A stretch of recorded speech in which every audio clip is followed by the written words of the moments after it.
Nepatikėsis, pirmą kartą matom, kad būtų kinietiški kemperiai. Jų kaina yra virš 100 000 eurų, belia kokią kainą, bet ten visai kitaip.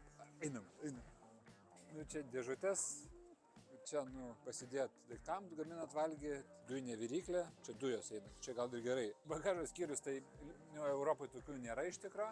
Tualetas, atsarginis ratas, kur važiuot, parodo iš kart visur. Bet einam, pamatysit viduj kas. Žiūrėkit, kokios kverbatkos, mėgia kaip karalių žmogus. Aišku, jeigu reikia pasimažinti, čia kažkaip susitraukia viskas. Žinot ką, bet jis turi ką gero. Jis turi skalbimo mašiną. O tu matai, koks kaip Amerikoje, jau biškai plyšta tiesa. Tu nuplyš, bet kaip Amerikoje. O tu žinai, kas čia? Aš mačiau iš amerikietiškų filmų. Rūbam džiovinti. Labai kietas čiužinys, labai blogi. Realiai čia turėtų būti grotelės, kad nedrėktų ir pelėsis nebūtų, jiems vienodai. Spintelės, bet neturėtų barškėti iš tikrųjų. O pats didžiausias prikolas šitos sėdynės. Aš prieš tai sėdėjau, man čia vibravo. Čia gal kažką paspausti reikia. Čia USB.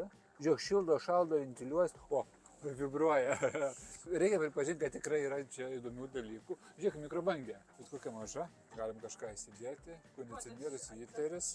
Čia žiūrėk, koks kondišinas. Kondišinas. Ir žiūrėkit, čia televizorius, tai čia mes galime nusileisti. Nu ir čia pasidaro mėgamo vietą. Bet pažiūrėkit, kokios lubos. Kaip karaliai. Kaip karaliai. Problemos, bet koks sunkus tas pasikelt. Iš tikrųjų, tas jų dizainas toks įdomus.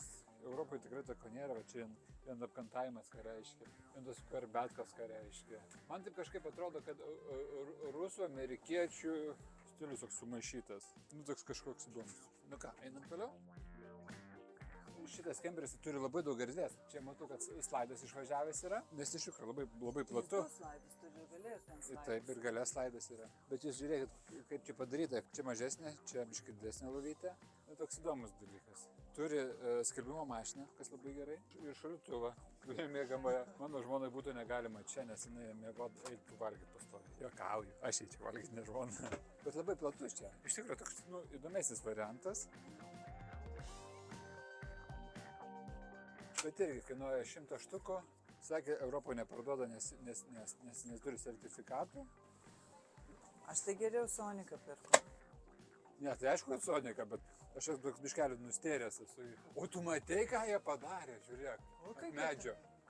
Ne, nu šitas iš tikrųjų kietai, labai įdomus. Bet virtuvytės jų mažas, matyt, mažai valgo. Žiūrėk, siurblys dulkių. Oho.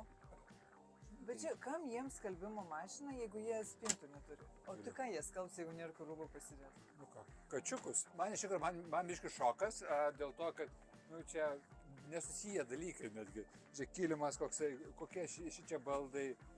Čia kaip pas mūsų prieš 20 metų iš tikrųjų. Bet turi naujų technologijų, skalbimo mašina, šitas daiktas rodo šilumą, mikrobangė, kondicionierius. Nu toks.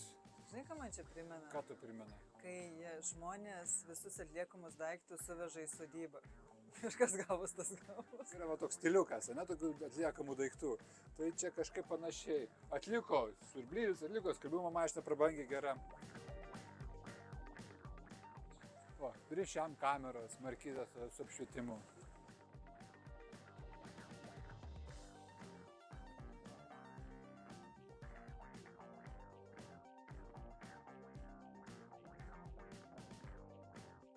Mėly kolegos, klausykit, parašykit ką nors savo komentaruose. Mes tiek filmuojam, o jūs kaip nerašot, ir YouTube'as nekelia mumis kažkur tai ten į viršų. Visą laiką pažemėse. Tai, jeigu patiko, darykit taip, jeigu nepatiko irgi taip. Iki.